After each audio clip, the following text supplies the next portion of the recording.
Puedes iniciar, bro. Hazlo, yo puedes iniciar. ¿Cómo están? ¿Qué tal? A ver, compartiendo con ustedes. Oh, listo, ahora sí. Bueno, el día de hoy vamos a hablar sobre el capítulo 6, Árbol de Decisión, la última parte. Es del libro de Machine Learn con Scikit-Learn, que era y TensorFlow. Los temas de hoy van a ser lo que es regresión, perdón, sensibilidad a la orientación del eje y la alta varianza en árboles de decisión. Ahorita los integrantes somos André Pacheco y mi persona, Alto Siu. Ya justamente Richard no está. Eh, eh, bueno, como le dije, los temas son estos tres y vamos a empezar. Bueno, primeramente voy a hablar sobre la regresión en árboles de decisión, ¿no? Primeramente los árboles de decisión, como saben, ¿no? Son un método de aprendizaje supervisado que al final es utilizado para tareas tanto de clasificación como de regresión. Clasificación, acuérdense que es para cuando uno clasifica, o sea, quiere hacer división de clases, ¿no? Regresión es cuando son para los que ya son valores o similares, ¿no? En el contexto de lo que es a nivel de regresión, estos árboles se utilizan para predecir valores continuos, dividiendo el espacio de características en subconjuntos de tipo homogéneos, basados en ciertas condiciones, como ven acá, ¿no? A medida que, por ejemplo, va avanzando el árbol, ¿no? O sea, y se van subdividiendo, ven al lado derecho cómo funciona, cómo hace la subdivisión real dentro de la computadora, ¿no? Para poder dividir las clases, ¿no? Así lo hace. La librería más utilizada es Scikit-Learn, ¿no? Dentro de lo que es todo lo que es Google Colab o Python, ¿no? El funcionamiento de los árboles de regresión, un árbol de decisión para regresión justamente lo que hace es dividir el espacio de características en regiones más pequeñas, ¿no? Como ven acá en la parte uno, ¿no? Que al comienzo comienza a dividir, ¿no? Y luego hace unas, luego subdivide en la parte 2, por ejemplo, en el paso uno, ¿no? Y al final lo trata de hacer en regiones más pequeñas, ¿no? Y al final lo que hace es minimizar el error cuadrático medio, que es el MSE, ¿no? En particiones resultantes, ¿no? Cada nodo, o sea, como sale acá en el lado izquierdo, ¿no? Justamente, cuando salen los resultados, generalmente sale el mínimo cuadrado medio, las cantidades de muestras que hay y los valores, ¿no? De cómo ha sido subdividido. Ahora, cada nodo interno del árbol representa una característica y una condición de división, ¿no?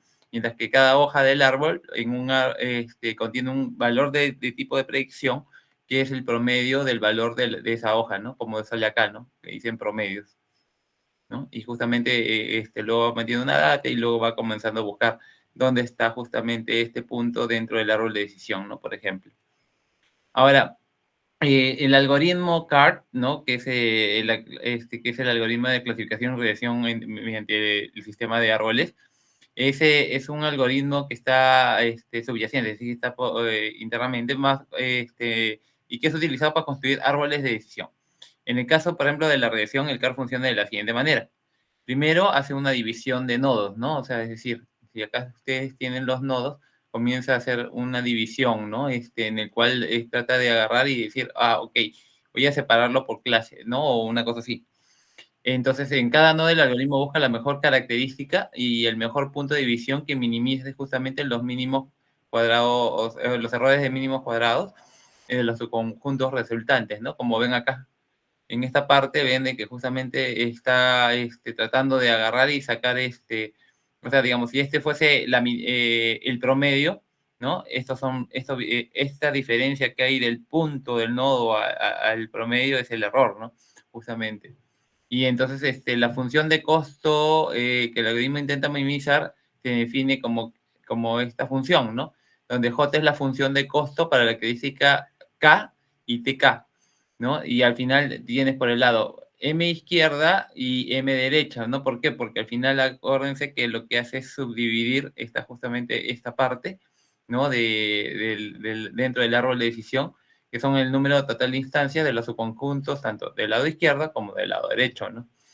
M es el número total, lo que está abajo, subdividiendo es el número total de instancias en el nodo actual, Y los MSI izquierdo y derecho son los errores cuadráticos medios, ¿no? O sea, de cada lado, ¿no? O sea, si se subdivide, por ejemplo, esto en dos grupos, este te va a tener un error cuadrático medio y este también va a tener otro. El otro punto que también ve esto es es la predicción de hojas, ¿no? O sea, es decir, que en cada hoja el valor de las predicciones es el promedio valor, de los valores de las distancias en esa hoja. Eso ayuda a que justamente se pueda reducir el error cuadrático medio dentro de dicha hoja, ¿no? Eso es lo que busca hacer. Ahora, ay, perdón, ¿qué pasó? ¿No? Y justamente esto también quería justamente mostrar en el cual, por ejemplo, este es una línea, o sea, una relación lineal, ¿no? Entonces, cuando uno hace el modelo de árbol, ¿no? Trata de escalar así a través de los nodos y trata de sacar como un promedio, se puede decir, ¿no?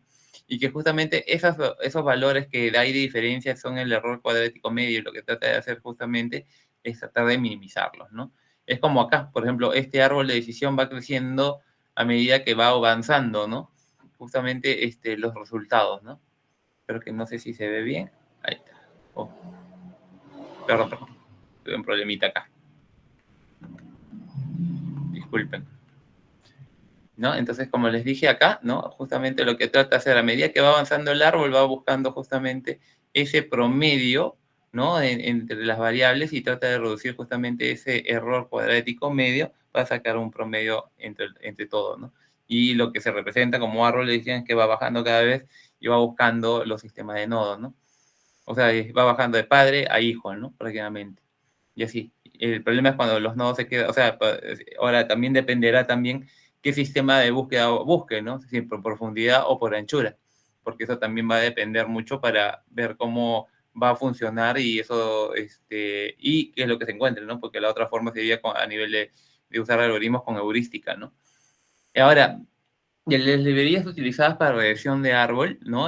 Normalmente están los de scikit-learn, ¿no? El tree, con el Decision Tree Regressor, que es lo más común, que es el que se utiliza acá, justamente para ver la máxima de profundidad que puede tener. Mientras más profundo, entonces va a buscar que esto sea se acerque más al promedio, ¿no?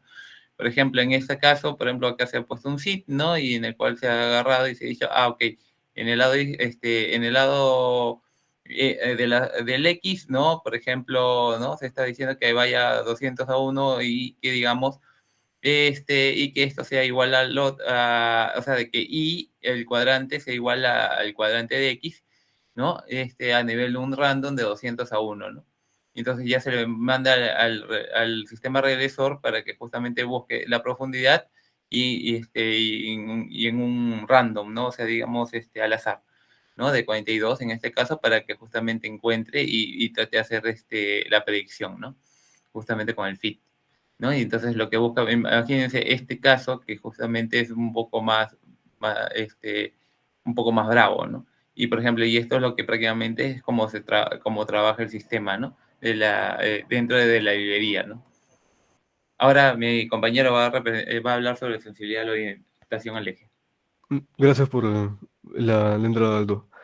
Bueno, ahora ustedes ya se habrán convencido probablemente de que los árboles de decisión tienen muchos pros. Por ejemplo, pues que son fáciles de entender o de interpretar, simples de usar, son versátiles y pues son poderosos. De hecho, recuerdo haber escuchado haber visto una gráfica hace poco sobre pues cómo es que rinden distintos algoritmos, bueno, en particular los árboles de decisión, varios métodos, como por ejemplo el XGBoost, con los de Deep Learning. Y resulta que los de árboles de decisión casi siempre ganan. Al menos siempre están por encima respecto a qué tan rápido aprenden para datasets medianos. Ahora, entonces, pues si tienen tantos pros, pues vamos a los contras, ¿no? Y bueno, para eso pues tienen que darse cuenta que pues no sé, probablemente ya se habrán dado cuenta que lo en sí, cómo es que se hace, se realizan estas decisiones, son como con estos splits, estos cortes que pueden ser tanto verticales u horizontales, pero pues no en diagonal, solo perpendiculares al eje. Por ejemplo, pues en la primera imagen abajo a la izquierda pueden ver que en este caso solo hay un solo split vertical. Ahora, pero ¿qué pasa si es que giras la data? Por ejemplo, en el caso de la derecha, que ese cuadrado mitad rojo, mitad azul, pues lo has girado 45 grados. Pues que ahora ya no va a predecir tan bien. Ahora ya no hay un corte exacto, sino que tiene que estar pues haciendo como varios en escalera. Entonces, pues esa es una de las limitaciones que tiene. ¿Y cómo podríamos solucionarlo entonces? Pues em, hay un método que se menciona en el libro. Ahora sí puedes pasar, Aldo. Gracias. Em, bueno, como mencionamos, prefieren los árboles de decisiones prefieren límites ortogonales. Y bueno, entonces, pues como pueden ver, ¿qué pasa si es que, eh, o sea, que lo ideal sería como volver a rotarlo, ¿no? Donde están, de alguna manera, pues matemática, que así como están viendo a la derecha. Entonces, pues, ahora sí puedes seguir. Ahora sí, ¿cuál es el método que se está sugiriendo? Es básicamente, primero vamos a escalar. Ahí está, ahí. Sí, sí, ¿Acá? sí, es suficiente, con eso, sí. Primero vamos a escalar los datos. ¿Esto qué significa? Pues escalar se refiere a estandarizar, a hacer una estandarización, que es asimismo, pues a todos los datos le restas la media para que todos se centren en el cero y luego pues lo desvías entre la desviación estándar para que estén entre el cero y el uno. Digo, entre el -1 y el uno más o menos. Entonces, pues una vez que haces eso, pues tienes menos sensibilidad.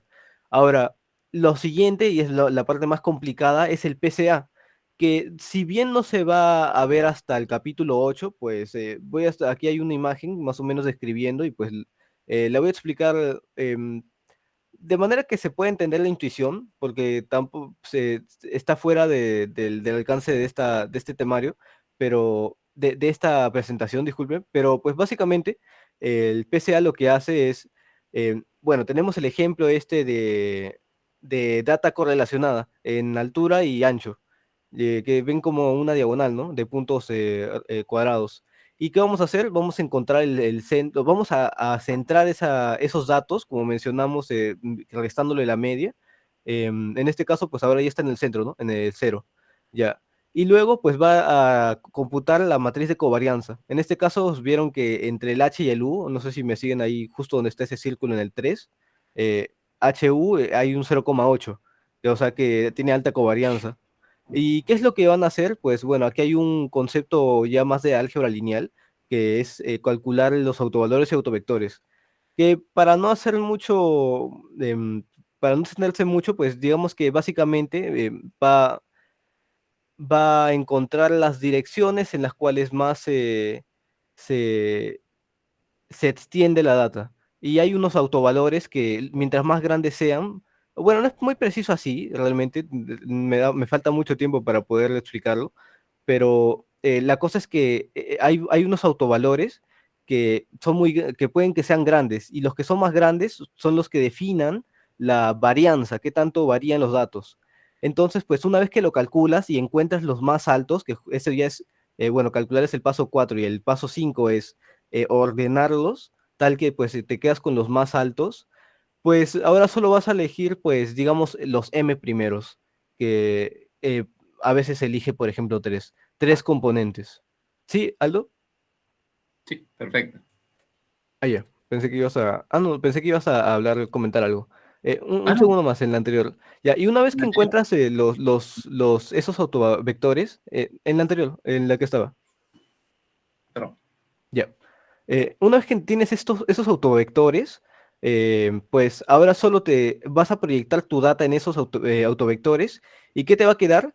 Pues una información más comprimida. O sea, ya no vas a tener, vas a descartar si elegiste los primeros autovectores, pues vas a descartar los más pequeños, que eran los que definían menos varianza. Entonces, pues te quedas con la data comprimida, digamos. Y bueno, ese es básicamente el método que se está proponiendo. Ahora, no tienen que saber tanto en detalle cómo funciona matemáticamente porque pues a la hora de la práctica solo van a llamar bueno, como están en esas librerías, primero make pipeline, lo instancias y le pones como argumentos, pues primero el standard scaler y luego el PCA, porque recuerden que el pipeline es eso, es la traducción no me acuerdo muy bien, creo que tuvo algo de tubería, pero pues es paso a paso, ¿no? El primer paso sería el standard scaler, que es el primer argumento, y luego el segundo el PCA. Igual pueden ver el código en el libro, solo son 3 líneas de código, si no me equivoco, obviando los importes por si acaso. Y bueno, ya, continuamos. Gracias. Bueno, continuando, bueno, ahora me toca hablar sobre la alta varianza en los árboles de decisión. Lamentablemente el libro solamente habla, creo que en menos de dos hojas sobre esto, así que tuve que investigar un poquito más. ¿Qué es lo que pasa? Normalmente cuando uno trabaja con estos tipos de árboles de decisión, muchas veces puede, o sea, no vas a encontrar siempre una data, o sea, digamos que esté bonita como para que tú pongas una línea ahí en el medio. Muchas veces está dispersa, ¿no? Y entonces, ahí es cuando viene el problema de que cuando es difícil de interpretar o de agrupar, ¿no? Viene el problema de que pueda tener una alta varianza, y como se ve en esta foto, ¿no? Por ejemplo, si ustedes podrían decir, ok, los de este grupo, ¿no? Podrían ser un promedio, pero ¿y este? ¿Y esto se inclina? ¿O cómo va? ¿No? Entonces, lo que significa acá, lo que busca es, ajustar o sea, esos datos excesivamente de entrenamiento, ¿no? Y eso, ¿qué va a hacer? Que no se pueda generalizar bien la nueva data, ¿no? Muchas veces para cuando uno quiere hacer los errores de decisión. Entonces, al final la varianza viene a ser la sensibilidad de un modelo a pequeñas fluctuaciones de conjuntos de datos de entrenamiento, ¿no? Que están acá. Y entonces, un modelo con una alta varianza, ¿no? Por ejemplo, ¿no? Como están acá, ¿no? Puede aprender muy bien de los detalles, pero va a tener problemas de justamente de ruido dentro del conjunto de entrenamiento, ¿no? Y eso genera sobreajustes, lo que nosotros conocemos como el famoso overfitting, ¿no?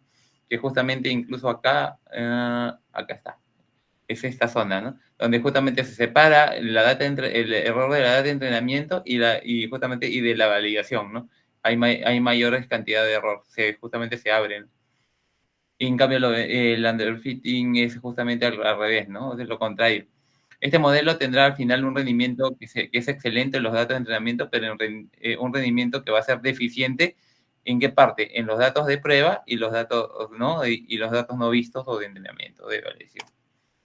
Entonces, estos tienden a tener una alta varianza debido ¿por qué? Por la capacidad de crear límites de decisión que no son específicos para que separen los datos de entrenamiento de buena forma, ¿no?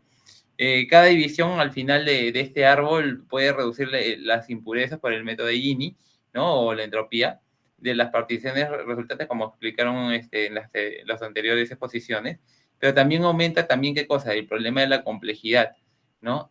Por ejemplo, sin ninguna reacción, un árbol de decisión puede llegar a ser muy profundo, como les decía, ¿no? O sea, el problema es cuando, por ejemplo, si el sistema de búsqueda es por profundidad, ¿no? Por ejemplo, puede llegar muy abajo y el problema es que si al final no era por ahí el camino, tiene que estar regresando completamente hasta arriba para justamente comenzar a buscar por otro lado, ¿no? Entonces, hace mucho trabajo, ¿no? Imagínense si hay demasiadas ramas hacia abajo o hasta infinito, ¿no? Entonces nunca va a acabar. Entonces, esto al final captura pequeñas variaciones en los datos de entrenamiento, ¿no? Cuando son muy profundas, ¿no? Ahora, para mitigar este problema de alta varianza, se pueden utilizar distintas técnicas de regularización y de poda, ¿no? Estas, o sea, justamente que tratan de buscar, ¿no? De tratar de buscar que no llegara al sobreajuste, ¿no? O al overfitting. Entonces, para ello se puede usar lo que llaman el max depth, que es la profundidad máxima, que es limitar la profundidad del árbol para reducir justamente su nivel de complejidad. El otro es el mínimo de muestras por hoja o mean samples leaf, que requiere al final un número mínimo de muestras en cada hoja para evitar justamente divisiones que estén muy basadas en pequeñas instancias, ¿no? O sea, que sean muy pequeñas, ¿no? Y al final se subgrupe a un grupo muy grande por un lado y por el otro un grupo muy pequeño, ¿no? Ahora, el mínimo de muestras para dividir, o mean sample split, que requiere justamente un número también mínimo, pero de muestras en un nodo para permitir una división, ¿no? O sea, dentro de acuérdense que los nodos son estos puntos, ¿no? Los que conectan, donde se hacen el split, ¿no? Y la poda post-entrenamiento, que es eliminar las ramas del árbol, que tienen poca importancia después de haber sido construido dentro del árbol completo, ¿no? Ahora, dentro de esto también, bueno, tenemos acá, ahí, perdón, déjenme ver si está acá, perfecto, ¿no? Lo que habla también lo del libro, justamente, ¿no?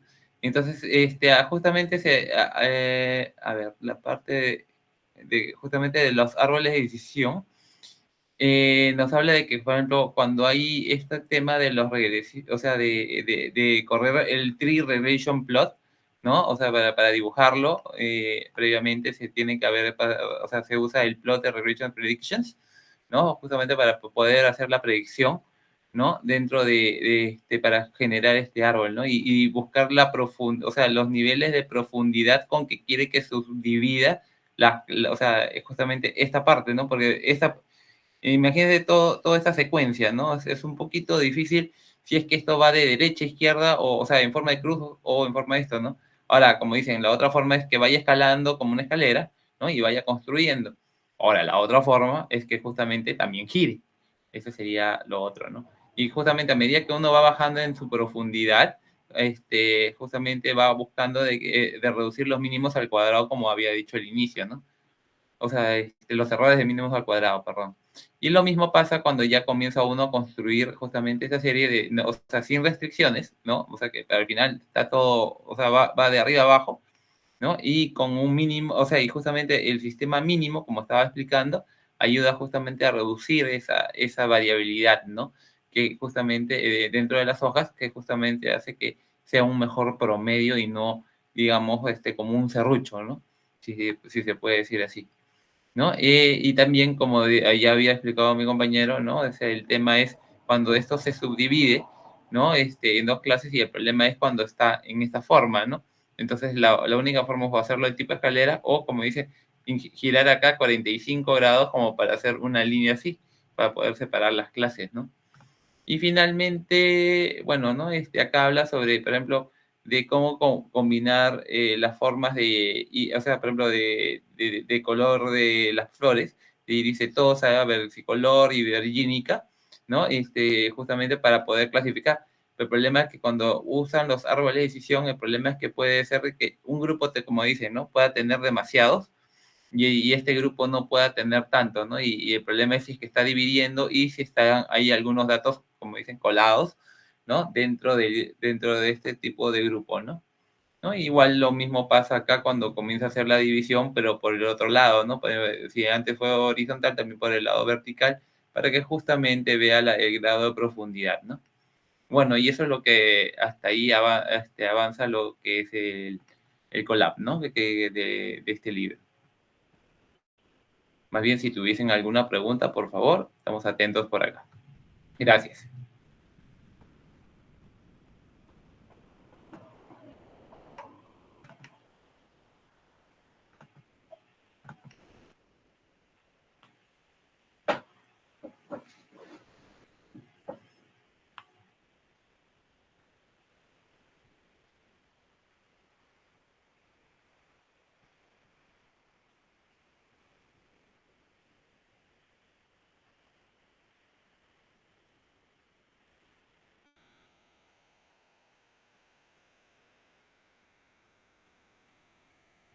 Bueno, creo que no hay preguntas. Voy a ver si hay algo en el chat. Discúlpenme.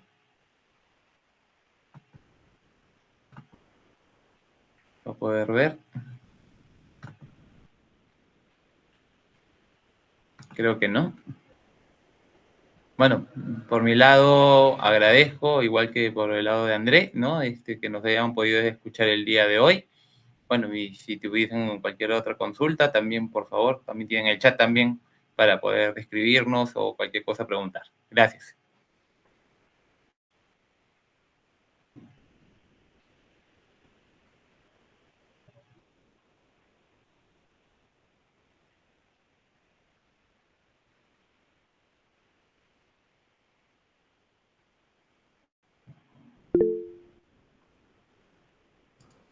No, gracias, Bueno, Kelvin. eso es Gracias, todo, Mario. ¿no? Sí, no, si no hay más preguntas, creo que ya acabamos por nuestro lado. Agradecemos más bien que nos hayan podido escuchar el día de hoy. No era muy grande lo que habíamos que hablar. Junior, por favor. Sí, ahí tengo una pregunta en la parte que comentaron sobre el PSA. Este, entiendo de que, o sea, hacen eso para buscar, Ay, ay, como que rectas ortogonales ajá. y, o sea, porque justamente o sea, el lado de la regresión trabaja con ese tipo de rectas, ¿no? Rectas Sí, horizontales, verticales, ¿no? y No, justamente, a ver, no sé, creo que André podrá explicarlo mejor que yo. Uy, justo acabo de volver. Pueden, y escuché que yo expliqué algo. Ah, sí, ¿Cuál es la disculpa, pregunta? no, lo que pasa es que justamente Junior está preguntando si podemos explicar mejor cómo funciona lo del PCA, ¿no? claro, o sea, ¿cómo que luego el PSA, o sea, se conecta con el árbol de ese caso de regresión, ¿no? O sea, porque o sea, tienes el PSA, ya tienes sus componentes que son ortogonales, y o sea, ¿cómo es que ya luego que tienes esos componentes utilizas tu árbol de regresión? A ver, creo que estaba por acá. Uy, se me fue. Bueno, ya creo que sí, sí, pero sí capté la mayoría de la.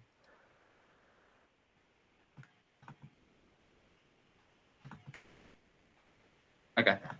Esto. ¿Cómo que funciona? Sí, o sea, sí, Dale, por favor. Dale, André. te has ¿Aló? tomado con los términos. Junior. ¿Cómo? No te escuché bien, André. Creo que es tu internet o es el mío.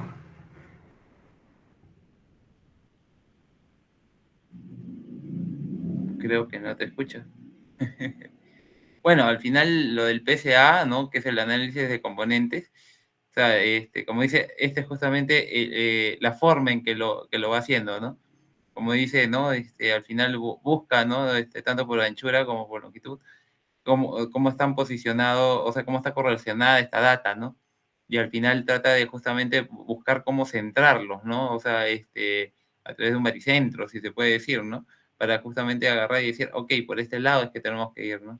Entonces justamente hace lo que dice la matriz de covarianza, ¿no? Directamente, ¿no? En este caso, como dice, busca los que estén más, tengan más correlación, ¿no? Y de ahí, como dicen, van a los octovectores, ¿no? Y trato de buscarlos dentro de una matriz, ¿no? Para poder agarrar y ver cuáles son los que están más alejados, ¿no? Dentro de la curvatura, dentro de la dirección del eje, ¿no?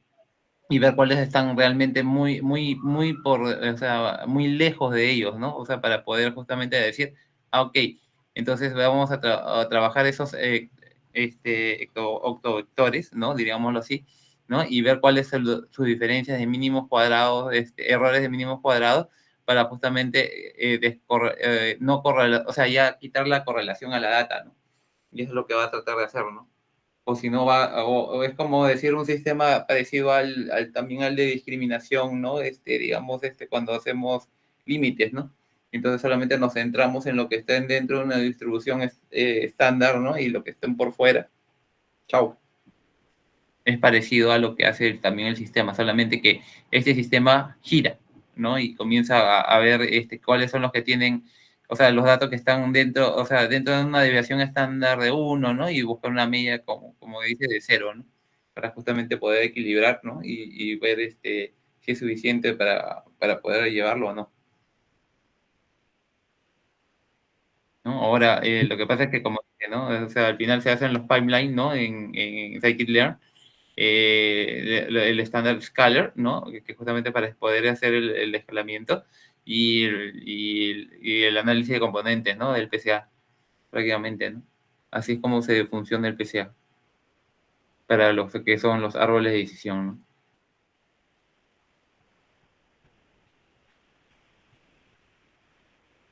Su rotación para que tengan sus nuevos ejes y sobre eso está trabajando ya el Exacto. análisis. el modelo del árbol, ¿no?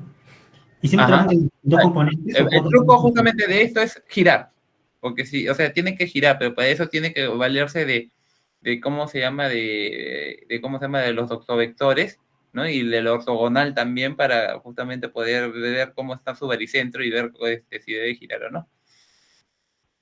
Pero para eso también tiene que analizar qué tan alejados están los otros datos o si no van a tener alta varianza, ¿no?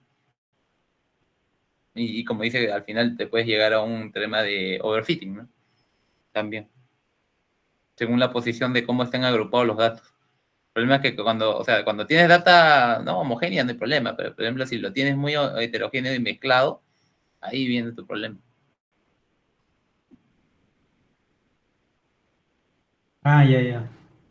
Y siempre Ujú. trabajan en dos dimensiones, o sea, para aplicar este modelo de árbol lo puedo usar más dimensiones. Por ejemplo, o sea, en los ejemplos que suelo ver en ese tema, o sea, en el libro también creo que hay ejemplos solamente de dos dimensiones. O sea, tengo dos Claro, variables y tengo su clase, ¿no? Pero en el caso que hayan ajá. tres dimensiones, cuatro dimensiones, o sea, el modelo de árbol también funciona para ese tipo de casos. El árbol sí funciona, pero bajo el truco del kernel también, muchas veces, para poder dimensionar y justamente no, porque si no, le va a salir muy costoso, porque ¿qué es lo que pasa? Acuérdate que el árbol subdivide nada más, ¿no? O sea, secciona dentro de un plano cartesiano, ¿no? Digámoslo así, ¿no? O sea, y hace sus clases. El problema es que cuando ya hablas de tres dimensiones, o sea, tendrías que justamente avanzar bastante en ese tema porque ya son muchos planos, o sea, y ya hablamos de utilizar otros métodos más avanzados, ¿no? Diríamos de justamente poder llevar todo eso, y para eso ya se usan sistemas computacionales GPU muchas veces, ¿no? O hasta incluso el TPU, ¿no? Que tiene el famoso, que tiene justamente, por ejemplo, Google Colab, ¿no? En la parte de acá. ¿No? Justamente cuando tú ves esto, ¿no? Acá tú puedes agarrar y tú tienes para conectarse a un sistema GCE personalizado, ¿no? Oh, perdón, no era. Aún no lo tengo activado. Pero, o sea, justamente hay que cambiar tipo de ejecución. Y, por ejemplo, acá ustedes pueden decidir, ¿no? Si es que quieren contratar más potencia para justamente, por ejemplo, si vas a hacer de varias capas, vas a necesitar GPU. Normalmente, ¿no? En forma muy básica la A100, ¿no? O si no la L4, pero y de ahí ya vienen los famosos TPU, ¿no? Que es lo mejor, lo más rápido que hay para avanzar. Pero bueno, este es un método, un sistema de pago que tiene justamente Google Colab, ¿no? Y que te cobran como $9 más o menos, $9.90, si me equivoco. Ujú. Me quedó claro, Aldo. Muchas gracias por tu respuesta. No, no hay de qué, gracias a ti. Si Creo que alguien ya más dimos tuviese algo. preguntas.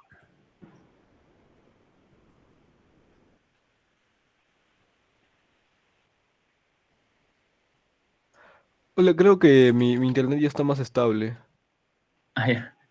Sí, lo que pasa es que estaba preguntando, Junior, que expliquemos un poco mejor lo del PCA, ¿no? O sea, ya un poco también ya le comenté más o menos cómo funciona, cómo gira, ¿no? Pero si quieres complementarlo, por favor, dale. Ah, ya. Bueno, por si acaso se me vaya la conexión de nuevo, ahí dejo un video que me ayudó a entenderlo. Pero básicamente, más que por ahí escuché girarlo, lo que hace es, pues, dada una data, por ejemplo, en tres dimensiones, tú eliges, que son tres features, ya, tú eliges reducirla a que solo tenga, por ejemplo, dos features, eliges m igual a 2. Entonces, ¿qué hace? Pues va a encontrar cuáles son como las dimensiones que tienen más varianza y se va a quedar con esas. Entonces, pues, ¿qué va a hacer? Pues que ahora esa información la vas a llevar a un espacio, ahora sería 2D, ya no 3D, más, eh, em, digamos, o sea, en el sentido que es más interpretable.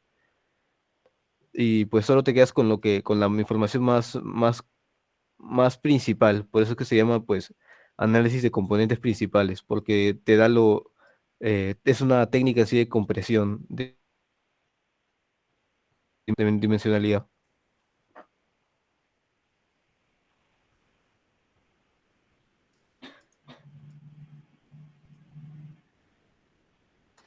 Y bueno, esa es más que toda la idea.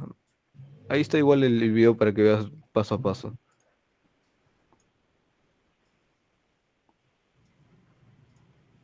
Sí, Andrea, ya está ahí, estoy viendo el video, está bien chévere, ¿ah? Ese tema también lo vamos a ver más adelante, ¿no? Porque ahí veo que hay un tema también de Sí. multidimensionalidad, así que igual lo vamos a repasar en su momento. Claro, dice, también haciendo una transformación lineal de las características, ¿no? Como dice José con... Exacto. Sí, bueno, si nos ponemos técnicos, pues desde que nos ponen autovectores ya, o sea, Claro. desde que ven que la matriz está como de covarianza en sí lo estás viendo como una transformación lineal y a esa misma le estás sacando los autovalores. Luego, bueno, supongo, no estoy seguro de qué exactamente es la transformación lineal.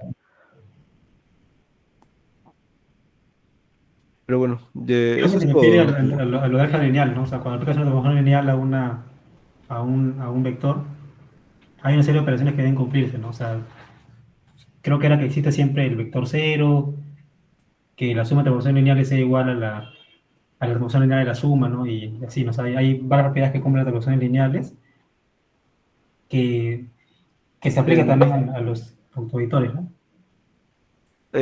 sí, pero bueno, o sea, bueno, es más directo, o sea, una matriz, que es la matriz de covarianza en este caso, toda matriz se puede expresar como una transformación lineal en el sentido que cada transformación lineal tiene una matriz asociada. Entonces, pues en este caso nuestra Claro. matriz de covarianza es la matriz asociada a la transformación lineal, a la cual está sacando pues todo eso. Sí, claro, o sea, solamente que a veces se aplican otras operaciones, ¿no? No solamente lineales, pero en este caso es lineal, ¿no? Por eso que, o sea, como dice, pues es una transformación lineal de las características, ¿no? Sí.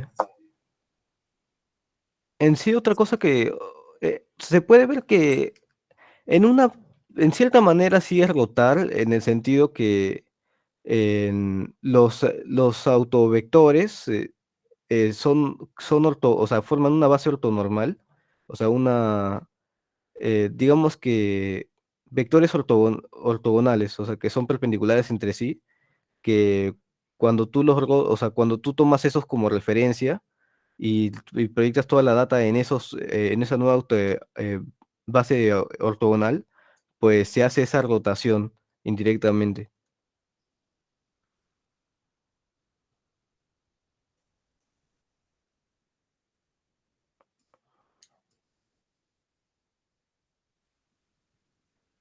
Interesante, ¿eh?